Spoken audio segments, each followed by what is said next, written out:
Hello all of you, welcome back to my channel. मैं आज आप लोगों के लिए लेकर आ चुकी हूँ एक कलेक्टिव रीडिंग जिसका टॉपिक रहने वाला है आपके क्रश की करंट फीलिंग्स क्या हैं।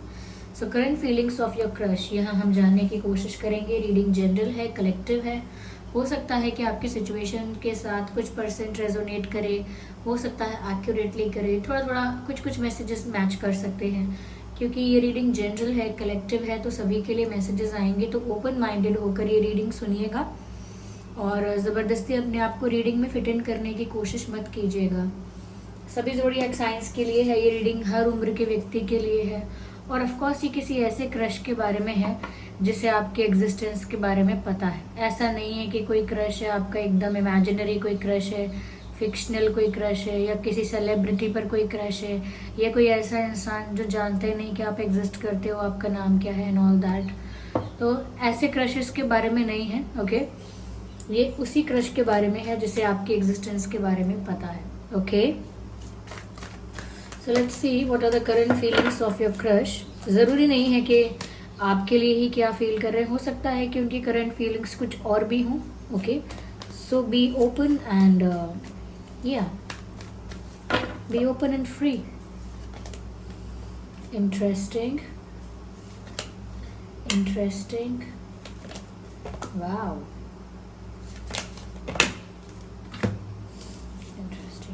व्यूअर्स। मुझे ऐसा लगता है आपके क्रश अपनी लाइफ में करेंटली किसी नई चीज़ की शुरुआत करने वाले हैं या करना चाह रहे हैं। This is what I can see. ऐसा लगता है कि जिस भी इंसान पर आपको क्रश है वो अपनी लाइफ में कुछ नया प्लान कर रहा है। कोई नई जॉब, कोई नया कोर्स, नई पढ़ाई, कोई एक न्यू बिगिनिंग अपनी रोमांटिक लाइफ में, अपने करियर में कोई न्यू बिगिनिंग, ओके। अपनी ओवरऑल लाइफ और पर्सनालिटी के लिए भी किसी चीज़ की नई शुरुआत, जैसे जिम लगाना या डाइटिंग पर जाना या अपने ऊपर वर्क करना, अपनी फिटनेस पर ध्यान देना शुरू करना। तो काफ़ी सारी चीज़ों में और किसी भी चीज़ में एक नई शुरुआत के बारे में ये सोच रहे हैं और ऐसा लगता है कि एक न्यू बिगिनिंग के बारे में प्लान कर रहे हैं। This person is planning for the new beginning. अपनी लाइफ में ये किसी भी स्टेज और पोजीशन पर हैं, कुछ नया शुरू करने की सोच रहे हैं, ओके। और ये नया कुछ इस तरह से शुरू करना चाहते हैं या अपनी लाइफ में कुछ ऐसी न्यू बिगिनिंग करना चाहते हैं कि ये पास्ट को ज़्यादा हावी नहीं होने देना चाहते अपनी नई शुरुआत पे। ये चाहते हैं पास्ट रिलीज़ हो जाए, रिलीज हो जाए या इनके प्रेजेंट और फ्यूचर को इतना अफेक्ट ना करे। इसीलिए पास्ट को लेट गो करके, रिलीज करके और कहीं ना कहीं साइडलाइन करके ये एक फ्रेश न्यू स्टार्ट चाहते हैं, चाहे इनकी लव लाइफ में है, करियर में है या फिर लाइफ के किसी छोटे मोटे एरिया में है, okay. So they want to be free. ऐसा लगता है फ्री होकर एक नई शुरुआत के लिए प्लान कर रहे हैं, ऐसा विजन है। मुझे ऐसा लगता है कि अभी वो नई शुरुआत इनकी लाइफ में हुई नहीं है, किसी भी एस्पेक्ट, किसी भी एरिया में हो। वो नई शुरुआत का इंतज़ार कर रहे हैं कि कब वो अपॉर्चुनिटी, कब वो मोमेंट और कब वो चांस इन्हें मिले कि ये जिस भी एरिया में न्यू बिगिनिंग करना चाहते हैं कर पाए। तो वो उस मौके का इंतज़ार कर रहे हैं, एक सही समय का इंतज़ार कर रहे हैं कि जैसे ही ये होता है वैसे ही मैं ये शुरू कर दूंगा, या फिर जैसे ही ये चीज़ मुझे मिलती है या ये चीज़ समाप्त होती है, या जैसे ही ये न्यूज़ मुझे मिलती है, या जैसे ही ये चेंज आ जाता है, जैसे ही ये रिजल्ट आता है, या जैसे ही समथिंग, देयर इज समथिंग, जो जैसे ही वो चीज़ होगी आपके क्रश को एक अपॉर्चुनिटी या चांस मिलेगा एक नई शुरुआत करने का। तो या तो हो सकता है किसी चीज़ से मूव ऑन कर रहे हैं, किसी पर्सन से मूव ऑन कर रहे हैं, ये हो सकता है कि जॉब चेंज कर रहे हैं या एक डिग्री से दूसरे किसी कोर्स में, स्किल में, डिग्री में एंटर कर रहे हैं, कुछ नया आर्टिस्टिक और क्रिएटिव सीखना चाहते हैं। तो ये नई शुरुआत के बारे में मुझे ऐसा लगता है व्यूअर्स, कहीं ना कहीं आपके जो क्रश हैं वो अब जो भी करने वाले हैं आगे, वो बहुत ही पॉजिटिव एटीट्यूड के साथ करेंगे। यानी कि करेंगे वो स्लोली, लेकिन उनको पता है कि जीत उनकी होगी, क्योंकि वो जो भी करने वाले हैं सिंसियरिटी के साथ करेंगे, मोटिवेशन के साथ करेंगे, हार्डवर्क के साथ करेंगे and they will win in that situation. तो जो भी आने वाले समय में ये अपने लिए डिसाइड करेंगे चाहे किसी पार्टनर को चूज़ करे, किसी न्यू जॉब को चूज़ करे, किसी न्यू क्रिएटिव और आर्टिस्टिक फील्ड को चूज़ करे, कोई प्रोफेशन नया, कोई बिजनेस नया, कोई करियर ऐसा जो इनके लिए अभी नई शुरुआत है, तो उसमें भी मुझे लगता है कि विक्ट्री इनको मिलेगी, लेकिन ये उसमें धीरे धीरे उस तरफ चलेंगे। ऐसा नहीं है कि आज इन्होंने कोई नई शुरुआत की है अपनी लाइफ में और कल इनको विक्ट्री मिल गई, ऐसा नहीं है। समय लगेगा, things will take time but things will fall into place. ऐसा लगता है समय लग सकता है, लेकिन जीत इनकी होगी। तो ये अपनी लाइफ में एक न्यू बिगिनिंग कर रहे हैं, पॉजिटिव एटीट्यूड के साथ, एक अच्छे मोटिवेशन के साथ, ऐसा लगता है। Okay, I will clarify these cards. देखिए यहाँ पर साइन तो आपका जो क्रश है वो किसी भी ज़ोडिएक साइन के हो सकते हैं। टैरो रीडिंग में ऑलमोस्ट सभी साइंस कवर हो जाते हैं। उनका कोई पेट भी हो सकता है, या ऐसा भी हो सकता है कि इनका कोई पास्ट रिलेशनशिप रहा है, और हो सकता है एक से ज़्यादा भी रहा है। ओके, एक पास्ट रिलेशनशिप तो होगा ही, पर कुछ लोगों के लिए हो सकता है एक से ज़्यादा भी रहा है इनके पास्ट में रिलेशनशिप, कनेक्शंस जो भी हैं, चाहे सीरियस ना हो पर रहे हैं। मुझे ऐसा लगता है कि इनकी पर्सनालिटी ऐसी है कि ये जो चाहते हैं उसे पाकर रहते हैं। कहीं ना कहीं बहुत मूडी है ये इंसान, अपने मन की सुनते हैं, ज़्यादा किसी से अफेक्ट नहीं होते, अपने मन की सुनते हैं, बहुत मूडी हैं। इनके मूड पर डिपेंड करता है कब क्या करना है, बट वेरी कूल और बिंदास ऐसे हैं, ज़्यादा कल की चिंता नहीं करते।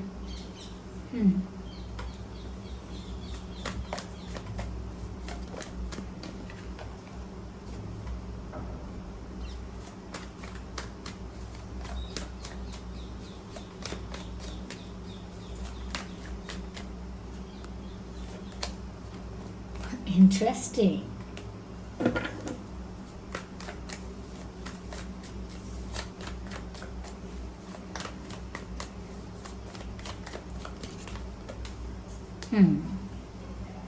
Okay.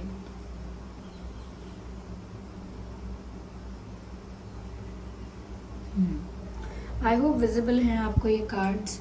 देखिए व्यूअर्स, ऐसा भी नज़र आ रहा है कि जैसे आपके जो क्रश है वो इस समय उनकी जो किस्मत है, उनकी जो डेस्टिनी है, वो इसी डायरेक्शन में उनको ले जा रही है कि अब उनकी लाइफ में न्यू बिगिनिंग हो। ओके, अब उनकी लाइफ में एक नई शुरुआत हो, उसी दिशा में उनकी किस्मत उनको ले जा रही है। उनकी डेस्टिनी में ये समय था बदलाव का, ये समय था न्यू बिगिनिंग का, और न्यू बिगिनिंग हो रही है। Ignore the background noise, you know what I will say. The kids are playing and they will make noise. Ignore that noise. Try to focus on my voice. तो यहाँ पर उनकी किस्मत ना काफ़ी बदलाव किस्मत में हो रहे हैं उनकी, और उनकी किस्मत एक टर्न ले रही है। इनकी लाइफ में काफ़ी सारी चीज़ें नई होंगी, न्यू चीज़ें बहुत होंगी इनकी लाइफ में, और किसी नए फेज़ की, किसी नए साइकिल की शुरुआत हो रही है।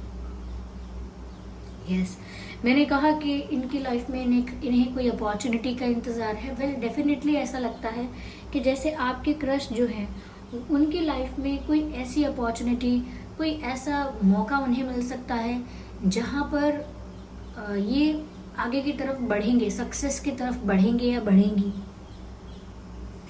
करेंटली मुझे ऐसा भी लगता है व्यूअर्स कि ये अब लाइफ में ना ज़्यादा सीरियस होने के बारे में सोच रहे हैं, अपने करियर को लेके या अपनी लव लाइफ को लेके, क्योंकि इनकी डेस्टिनी में अब वो फेज़ आ चुका है जहाँ पर अब अपनी लव लाइफ के लिए भी और अपने करियर के लिए भी ये इंसान सीरियस होगा। तो हो सकता है कि ये किसी को सीरियस ऑफ़र देने के बारे में भी सोच सकते हैं। मैं ये नहीं कह रही कि आपको ही सीरियस ऑफ़र दे रहे हैं, लेकिन मुझे लगता है आने वाले समय में ये अपनी लव लाइफ में सीरियसनेस ज़्यादा एक्सपेक्ट कर रहे हैं अपने आप से भी। ओके, यहाँ मुझे ऐसा लगता है व्यूअर्स कि इनके जिन लोगों के साथ भी कॉन्फ्लिक्ट्स थे, मुझे लगता है कि अब वहाँ पर भी रेजोल्यूशन हो सकता है। मैं एक कार्ड और लेना चाहूँगी यहाँ पर to make that situation more clear. Okay viewers, I know there is a background noise but I really can't help it. या मुझे ऐसा लगता है व्यूअर्स कि अब इनका समय है अब उनका समय है, अब किस्मत उनके फेवर में है, बिल्कुल सही बात है ये। कहीं ना कहीं जो लोग इनकी लाइफ में प्रॉब्लम्स क्रिएट कर रहे थे या इनसे जेलस थे या इनकी ग्रोथ से जेलस थे, इनके डेवलपमेंट से जेलस थे, मुझे लगता है ऐसे लोग अब हार जाएंगे या हाथ पे हाथ रख के बैठे रह जाएंगे, कुछ नहीं कर पाएंगे। Your crush is going to win in their life. ये ज़्यादा अभी ऐसा नहीं कह सकती मैं कि किसी स्पेसिफिक पर्सन को चूज़ कर चुके हैं अपने मन में, लेकिन हाँ इतना कह सकती हूँ कि पास्ट के लोगों से धीरे धीरे डिटैच होते जा रहे हैं। ओके, पास्ट में अगर इनका कोई क्रश था या पास्ट में इनका कोई रिलेशनशिप था, वहाँ से इनका डिटैचमेंट स्टार्ट हो चुका है। और मुझे लगता है कि अब ये अपनी लाइफ में किसी ऐसे पर्सन का इंतज़ार कर रहे हैं जिसके साथ ही सीरियस हो सके, स्टेबल हो सके, क्योंकि इनकी डेस्टिनी भी इन्हें आगे की तरफ भेज रही है, एक नई शुरुआत की तरफ इनको धकेल रही है। And this is what is happening. यहाँ पर ऐसा भी लगता है व्यूअर्स जैसे इन्होंने इस समय का बहुत इंतज़ार किया है। See this pair of cards और the combination of cards, the 4 cards, and see this, there is a lot of difference. Okay, तो इनकी किस्मत ने एक मेजर टर्न तो लिया है, जिसकी वजह से ऐसा लगता है कि किस्मत इनकी बहुत अच्छी होने वाली है, सक्सेस मिलने वाली है। करियर में मैं कहूँ तो बहुत ग्रोथ होगी, फाइनेंशियल भी बहुत ग्रोथ होगी, और लव लाइफ में भी स्टेबिलिटी आएगी, क्योंकि ये खुद भी स्टेबिलिटी चाहते हैं।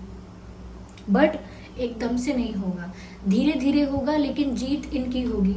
जो भी लोग इनसे जेलस है या इन कहीं ना कहीं इन्हें मूव ऑन नहीं करने देते या आगे बढ़ने नहीं देते, ऐसे लोगों की हार होगी, दैट्स फॉर श्योर। इन्होंने ऐसे समय का इंतज़ार किया है।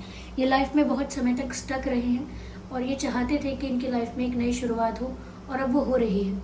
काफ़ी लोगों के केसेस में हो सकता है कि हो चुकी है। आपके क्रश थोड़े से गुस्से वाले हो सकते हैं, पर गुस्से वाले ऐसे नहीं है कि हर किसी से झगड़ा कर रहे हैं पूरा दिन। गुस्सा इनका ऐसा है कि कभी कभी ये बहुत टॉलरेट नहीं कर पाते हैं, टॉलरेंस नहीं है ज़्यादा। अगर इनसे कोई एक बार बुरा बोलेगा, गलत बोलेगा, सुन लेंगे, चलिए 2 बार सुन लेंगे, लेकिन सुन नहीं सकते ज़्यादा। एक बार से ज़्यादा तो ये फिर रिएक्ट करेंगे, तो ये रिएक्ट करते हैं, पर इनका जो रिएक्शन है वो बनावटी नहीं है। ये जैसा उस वक्त फील करते हैं वैसा बोल देते हैं या वैसा रिएक्ट कर देते हैं। इनके अंदर फिल्टर्स नहीं है। This person is transparent. Yes, कहीं ना कहीं आपके क्रश फार्मर फैमिली से बिलोंग कर सकते हैं। इनका family background, grand parents, parents, okay, हो सकता है वो किसी एग्रीकल्चर एक्टिविटी में इन्वॉल्व थे या इनके फार्म्स हैं, खेत वगैरह। ओके, मुझे ऐसा लगता है अगर इनका नहीं, ये फार्मिंग एक्टिविटी में या फार्मिंग में इन्वॉल्व नहीं है, तो किसी ऐसी फैमिली से बिलोंग कर सकते हैं जो फार्मिंग फैमिली है। तो इनका कोई गांव वगैरह हो सकता है जहाँ इनका कोई लैंड है, खेत वगैरह है, ऐसा हो सकता है।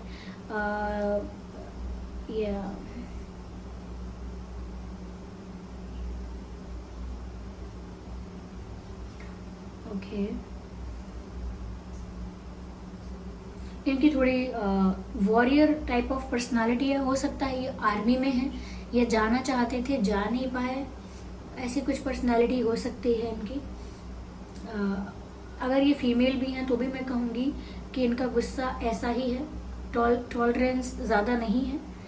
और फैमिली के लिए अगेन फार्मर फैमिली हो सकती है, इनकी फैमिली बैकग्राउंड ऐसा हो सकता है। या तो ये आपके क्रश की फीलिंग्स से। देखते हैं व्यूअर्स आपके क्रश का बर्थ मंथ क्या हो सकता है, आपका या आपके क्रश का बर्थ मंथ। मार्च हो सकता है एंड जून हो सकता है, मार्च, जून एंड मई, मार्च, जून, मई, सितंबर, जनवरी, दिसंबर, अगस्त, अप्रैल। ये कुछ मंथ है जो आपका या आपके क्रश का बर्थ मंथ हो सकता है। आइए चलिए देखते हैं आपका और उनका डेट ऑफ बर्थ क्या हो सकता है। 3, 13, 23, 6, 16, 26, 5, 15, 25, 9, 19, 29, 11, 31, 21, 1 एंड 7, 17, 27। ये कुछ डेट्स हैं जो आपके और आपके क्रश के बर्थ डेट्स हो सकते हैं। अगर ये डेट्स और ये मंथ आप लोगों के सिचुएशन से मैच नहीं करते तो भी कोई बात नहीं, ये रीडिंग स्टिल आप लोगों के साथ रेजोनेट कर सकती है। आइए चलिए देखते हैं आपके क्रश के नाम में क्या अल्फ़ाबेट्स हो सकते हैं।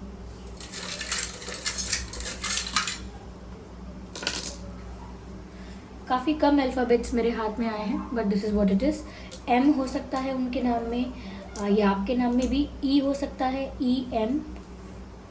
ओके, एच हो सकता है, जे हो सकता है, ओ हो सकता है, टी हो सकता है, एन हो सकता है एंड पी हो सकता है।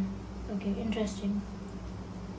OTNPJHEM, ये कुछ अल्फ़ाबेट्स हैं जो आपके या आपके क्रश के नाम में हो सकते हैं। ओके व्यूअर्स, तो ये थी रीडिंग कि आपके क्रश की करंट एनर्जी क्या है।